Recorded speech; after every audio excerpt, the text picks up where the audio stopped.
स्वागत है आपका मेडिकल इन्फो चैनल में। आज हम बात करेंगे बायोकेमिस्ट्री का most important topic enzyme inhibition के बारे में। तो हम एंजाइम इनहिबिशन के बारे में पूरा पढ़ेंगे, विद ट्रिक्स पढ़ेंगे, आपको समझाएंगे भी।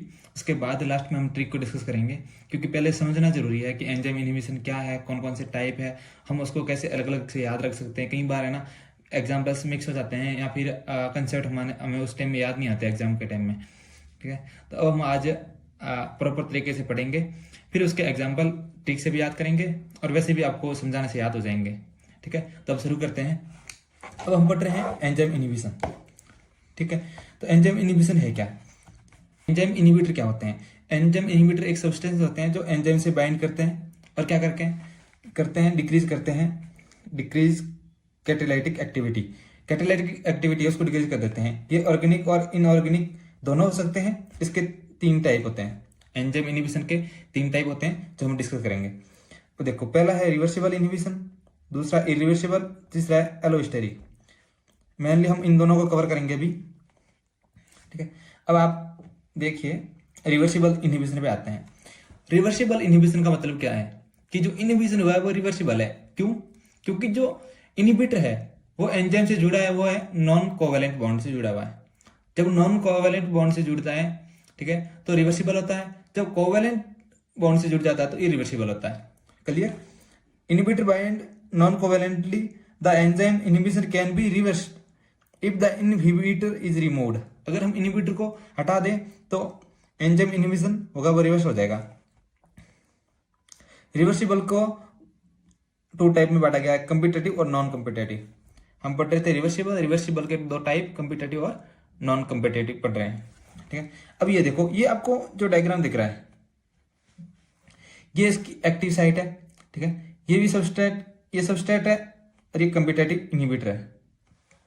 ठीक है, कम्पिटेटिव इनहिबिटर है, देखो दोनों की शेप ऑलमोस्ट सेम है, तो एक्टिव साइट से जाके जुड़ जाएंगे। ठीक है, तो ये हो गया कम्पिटेटिव। अब नॉन कम्पिटेटिव क्या है? ये जो सबस्ट्रेट है और ये नॉन कम्पिटेटिव इनहिबिटर है, इन दोनों की शेप अलग अलग है। तो ये उसी साइड इस साइड पे आके जुड़ नहीं सकता, ये दूसरी साइड पे आके जुड़ेगा और इस साइड में चेंजेस ले आएगा, जिसके कारण ये सबस्ट्रेट इस एंजाइम से नहीं जुड़ पाएगा। क्लियर? अब बढ़ते हम रिवर्सिबल का फर्स्ट टाइप, कम्पिटेटिव इनहिबिशन। हम पढ़ रहे हैं कम्पिटेटिव इनहिबिशन। कम्पिटेटिव इनहिबिशन ऐसा होगा कि जो सबस्ट्रेट है और एंजाइम इनहिबिटर है, दोनों की शेप एक जैसी होगी। ठीक है, वो एंजाइम से जाके जुड़ जाएंगे, दोनों ही एक्टिव साइट पे जाके जुड़ते हैं। ठीक है, अगर मैं सबस्ट्रेट की कंसंट्रेशन बढ़ाऊं, ठीक है, तो एंजाइम इनहिबिटर वहां पे बाइंड नहीं कर पाएगा और कैटालिटिक एक्टिविटी वापस आ जाएगी उसकी। ठीक है, तो हम अब बात करते हैं कि इसमें के फीचर्स क्या क्या है। देखो, कम्पिटेटिव इनहिबिशन में Km वैल्यू इंक्रीज हो जाएगी, Vmax अनचेंज रहेगी। तो अब Km वैल्यू क्या है? ये देखो आप, Km वैल्यू एक कंसंट्रेशन का ही टाइप है।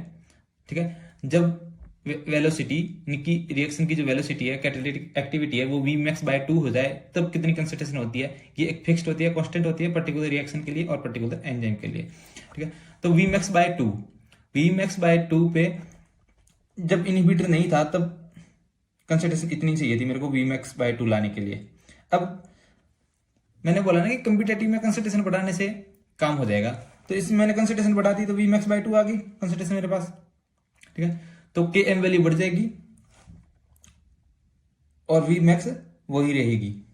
ये देखो, Km वैल्यू इंक्रीज होगी, Vmax अनचेंज रहेगी। ठीक है, कि वापस उसी वेलोसिटी तक, मैक्सिमम वेलोसिटी तक ले जा सकते हैं। कैसे? कंसंट्रेशन बढ़ा के। क्लियर?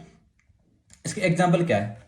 एग्जाम्पल आपको 3 एग्जाम्पल याद रखना है इसके। ठीक है, ये तो आपने पढ़ा ही होगा, malonic acid have structural similarity with succinic acid, so inhibitor of the succinate dehydrogenase. Succinate dehydrogenase का इनहिबिटर कौन है? Malonic acid. क्योंकि सक्सिनिक डिहाइड्रोजनेज किस पे काम करता है? सक्सिनिक एसिड पे। अब सक्सिनिक एसिड और मेलोनिक एसिड की स्ट्रक्चर सेम है। ठीक है, तो ये आपस में कंपीट करेंगे, ये इसका एग्जाम्पल हो गया। दूसरा हो गया मेथनॉल। ठीक है, अब होता है ना एल्कोहल डिहाइड्रोजनेज। ठीक है, एल्कोहल डिहाइड्रोजनेज किस पे काम करता है? ठीक है, एल्कोहल पे काम करेगा। अब देखो, methanol is toxic to body when it is convert to formaldehyde by the enzyme alcohol dehydrogenase. ठीक है, ethanol can compete with methanol for ADH. Thus, ethanol can be used in treatment of methanol poisoning. अब देखो ethanol और methanol structure same, ठीक है, competitive inhibitor का example होंगे, ठीक है। Malonic acid succinic acid structure same, आपस में कम्पिटेटिव इनहिबिटर है, ठीक है। किसका है कम्पिटेटिव इनहिबिटर?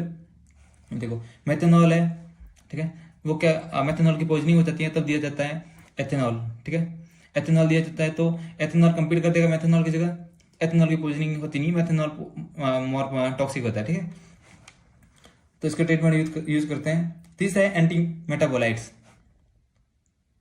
एंटी मेटाबोलाइट्स वो होते हैं कि मेटाबोलाइट्स के मेटाबॉलिक रिएक्शन को रोकने का काम करते हैं, ठीक है। अब नॉन कम्पिटेटिव इनहिबिशन देखते हैं।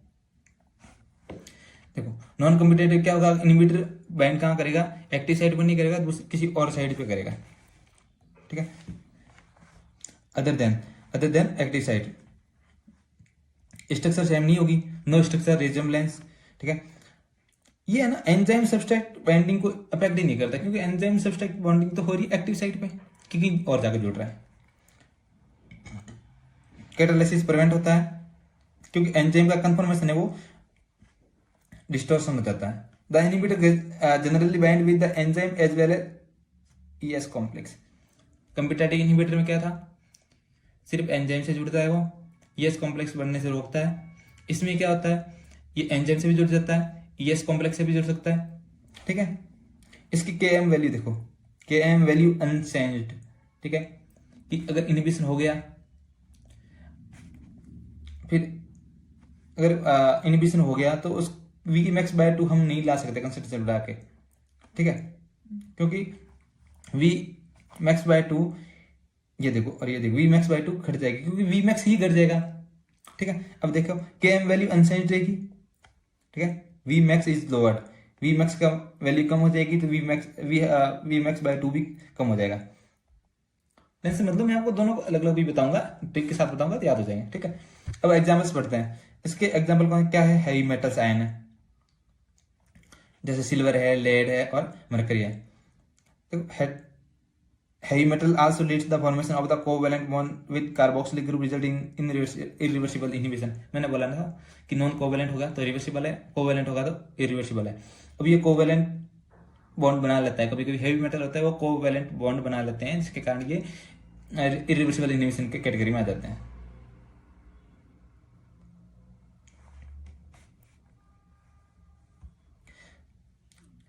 ठीक है, अब हम इरिवर्सिबल इनहिबिशन के बारे में पढ़ेंगे।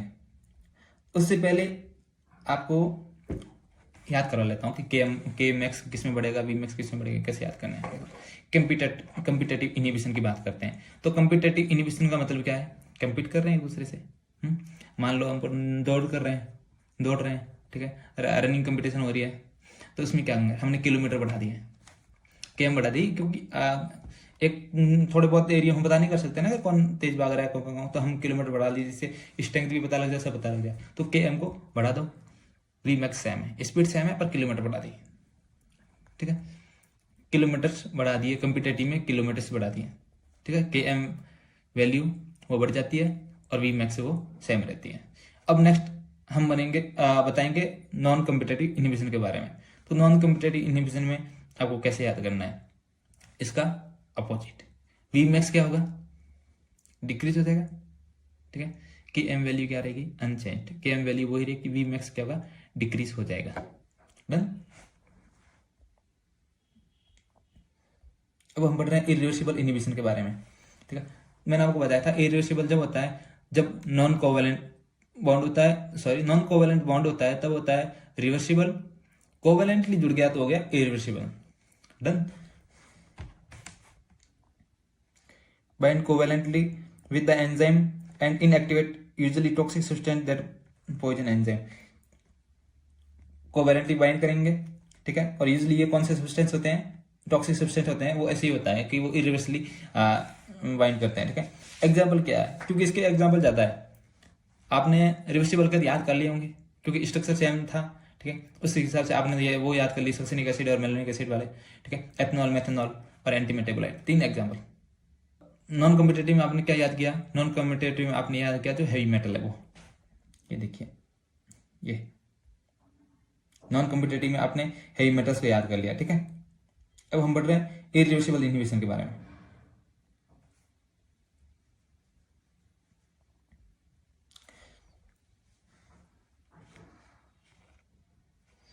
ठीक है, अब इरिवर्सिबल इनहिबिशन, इसकी ट्रिक क्या है?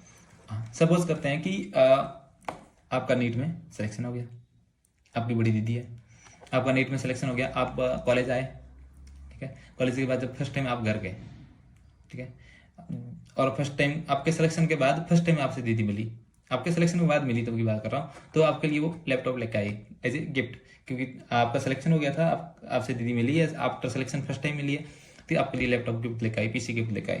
तो दीदी फर्स्ट टाइम पीसी लेकर आई, ठीक है, दीदी फर्स्ट टाइम पीसी लेकर आई। इस आई से क्या हो गया? आई से हो गया आयोडो एसीटेट, ठीक है। अब देखो इस डी से क्या हो गया? डी से हो गया डाई आइसोप्रोपाइल फ्लोरोफॉस्फेट, डीएफए, ठीक है। दूसरा डी से क्या होगा? डाइसल्फिरम या एंटाइब्यूस, ठीक है।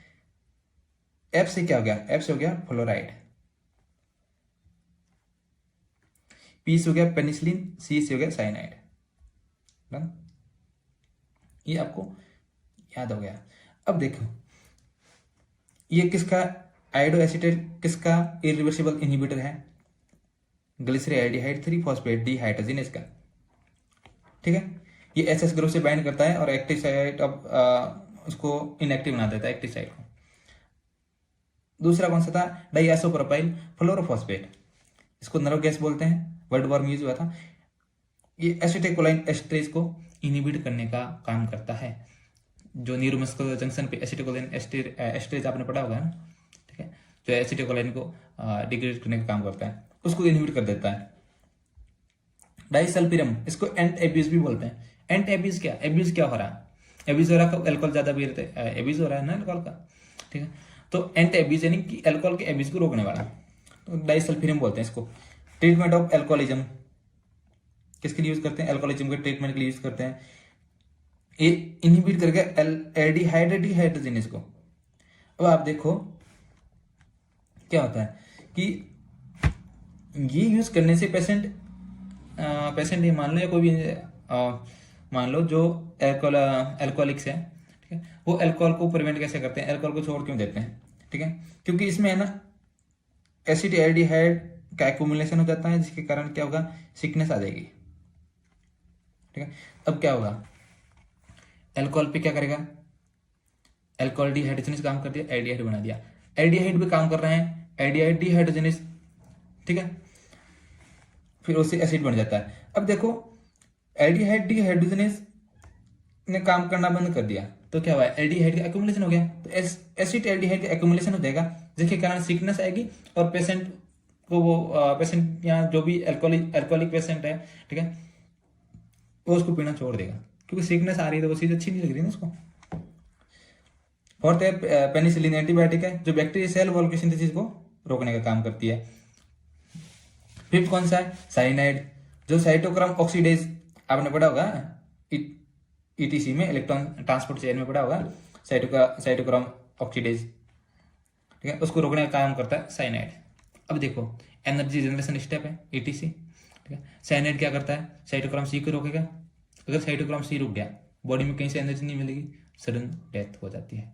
तो जो नहीं होते जैसे स्मगलर है या फिर कोई भी बड़े सी गैंग होती है, ठीक है, कोई आतंकवादी टेररिस्ट वगैरह, तो वो क्या करते हैं? साइनाइड्स के टेबलेट रखते हैं अपने पास, ठीक है। जब भी पुलिस के हाथ आते हैं वो, तो साइनाइड के टेबलेट रख लेते हैं मुंह में, काम खत्म, ताकि उनसे कुछ उगला ना सके, ठीक है।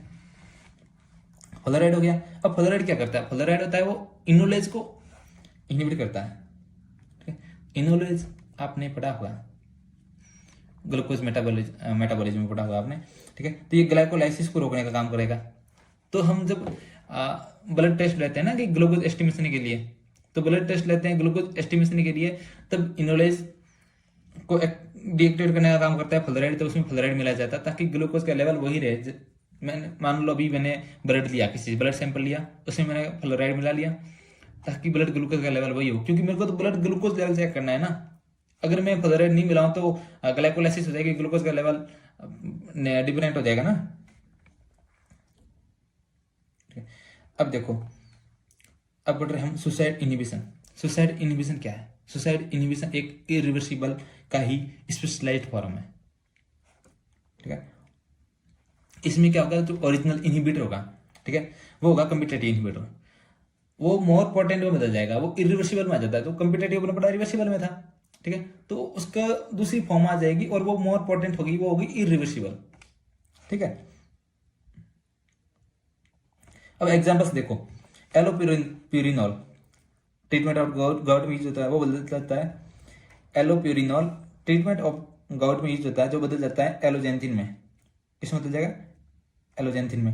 तो ये मोर पोटेंट है, आप देखेंगे ना, तो ये है मोर पोटेंट है, ठीक है।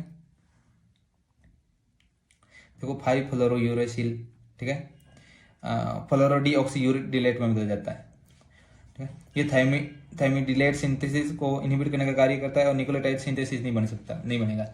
तो अब न्यूक्लियोटाइड सिंथेसिस नहीं होगा, तब हम बात करते हैं ना कि ये किस लिए यूज होगा, ये यूज होगा कैंसर में, क्योंकि कैंसर सेल बहुत सारे, कैंसर सेल को बनने के लिए डीएनए की जरूरत होती है, ठीक है, न्यूक्लियोटाइड की जरूरत होती है, तब ये 5 फ्लोरोयूरेसिल दे देते हैं।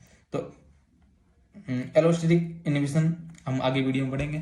तो थैंक यू, हमारे चैनल को सब्सक्राइब जरूर करें, हम क्योंकि हम ट्रिक के साथ बताएंगे, बहुत इजी तरीके से बताएंगे, ठीक है। आपको याद कैसे करना वो बताएंगे, और एग्जाम में आपको लिखना कैसे, क्योंकि यूनिवर्सिटी एग्जाम में मोस्ट इंपोर्टेंट क्वेश्चन है एंजाइम इनहिबिटर का।